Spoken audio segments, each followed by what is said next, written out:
We are the Columbus Voices Project. And you are the Columbus Voices Project. Our goal is simple but significant, to meet you and to have you meet each other. If we all leave here knowing you just a little bit better, then we'll have accomplished a lot. A year ago, we set out to create a broadly inclusive portrait of our hometown, our favorite city.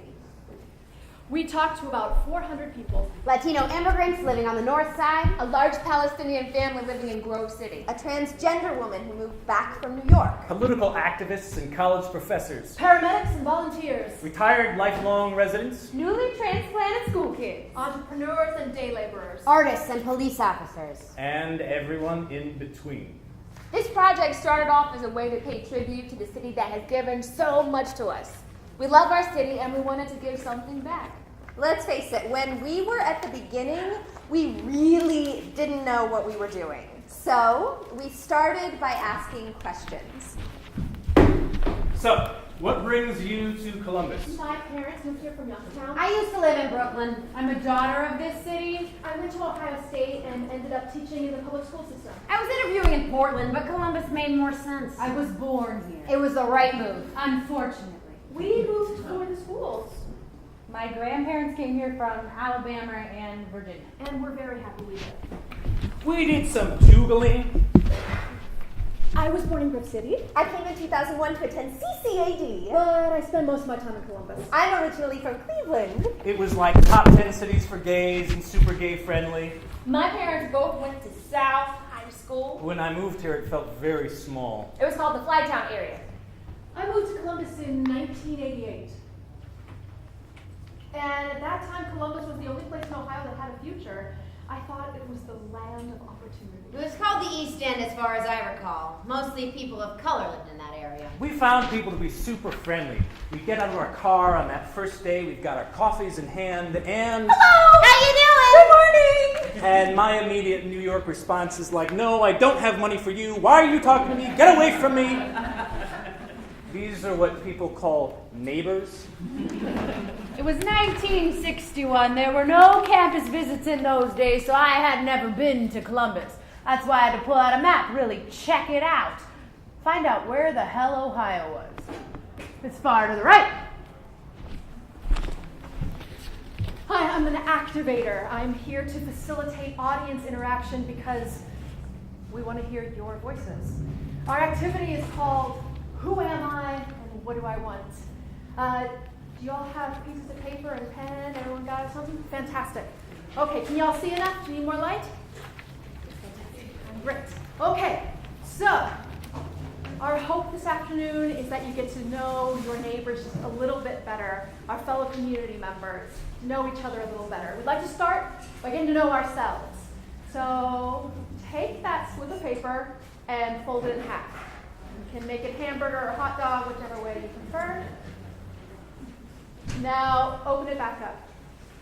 On the top half, I would like for you to describe yourself in words or phrases, titles, roles. For example, I'm a mother, a teacher, a director, an actor. On the bottom half, write what you want out of your life in Columbus. Cool? I'll give you about 1 minute for this.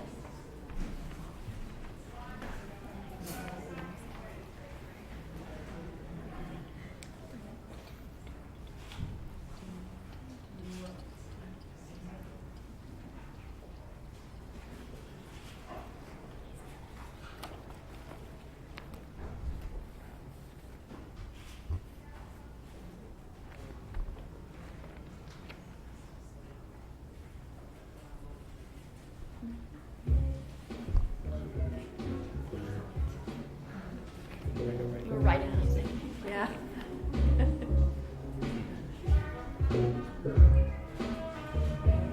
I think we should dance. Should we dance?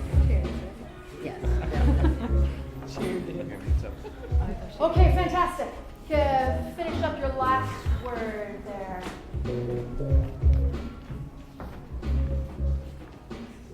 Okay, now take your sheet of paper, and I would like for you to ball it up.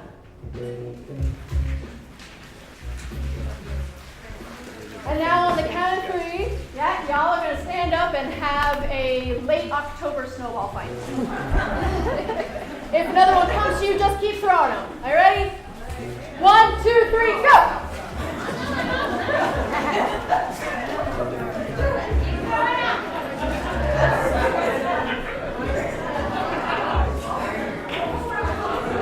All right, perfect. Grab a snowball close to you. Everybody grab one. I'm ready to find a snowball.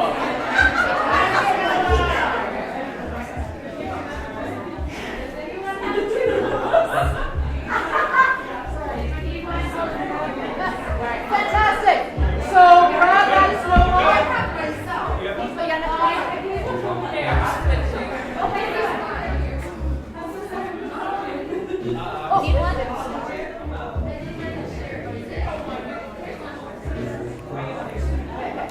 Fantastic. Grab that snowball and open it up. Hopefully you got a note other than the one you wrote, but if you didn't, that's okay. And now quickly get into groups of 5 or 10 and read those suckers out loud.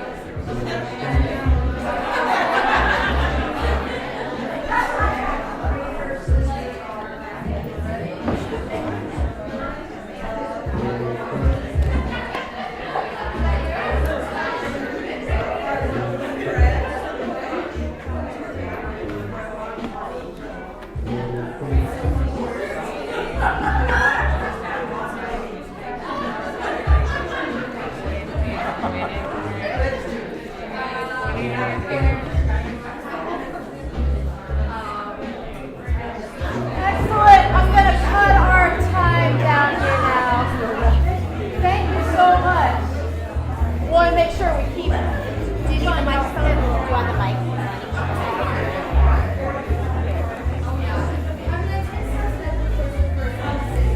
Thank you so much.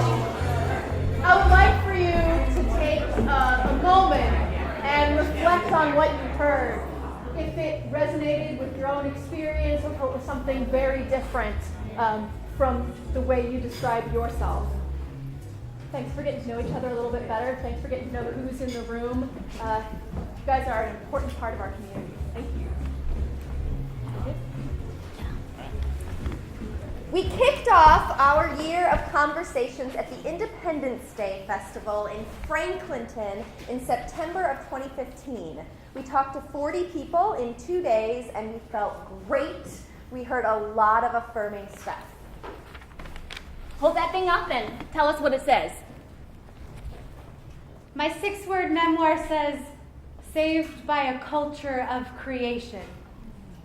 Tell me more about that, because that is beautiful. Well, all throughout high school, I suffered with a lot of depression, and it came to the point where self-harm came into my life. I was dealing with a lot of anxiety and self-hatred, and that really took my life south. But then I got into an art school, and that really motivated me to get out into Columbus and get to know what was going on in my city. Being introduced to that, I saw so many people who were out creating, living their lives, and that inspired me to assume what I really wanted in life. Made me who I am now. Made me a much happier person. Most of what we heard that weekend was along those lines.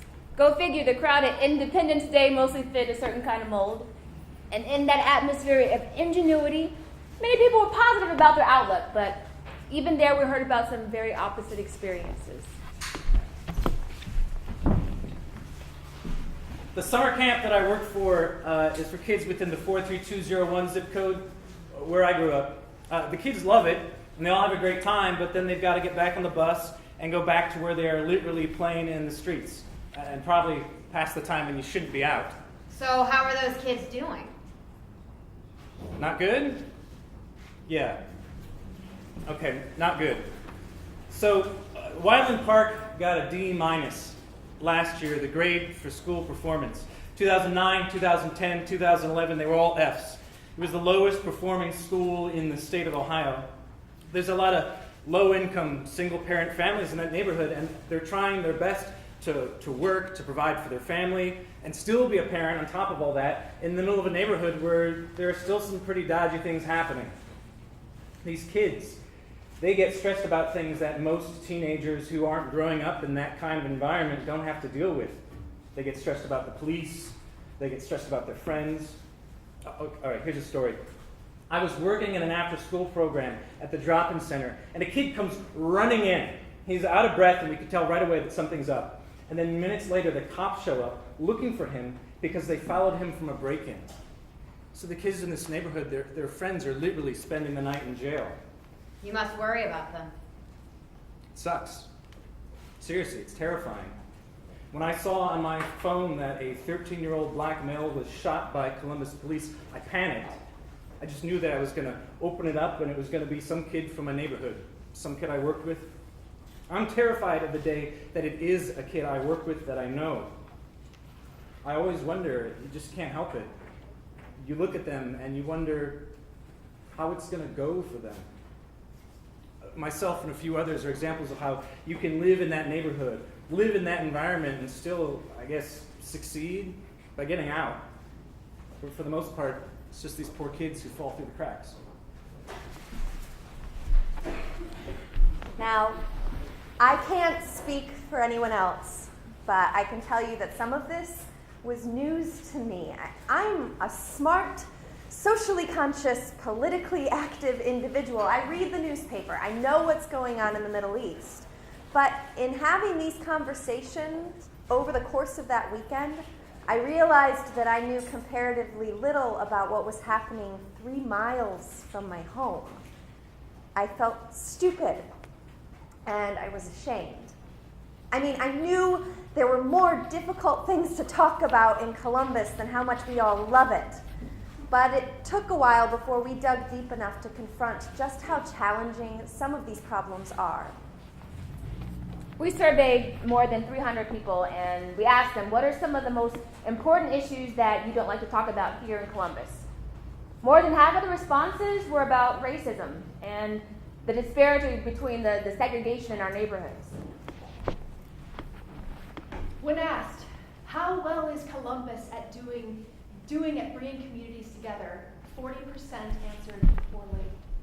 When asked, how well is Columbus doing at making a unified whole of its many parts, 35% said poorly, and another 10% said extremely poorly.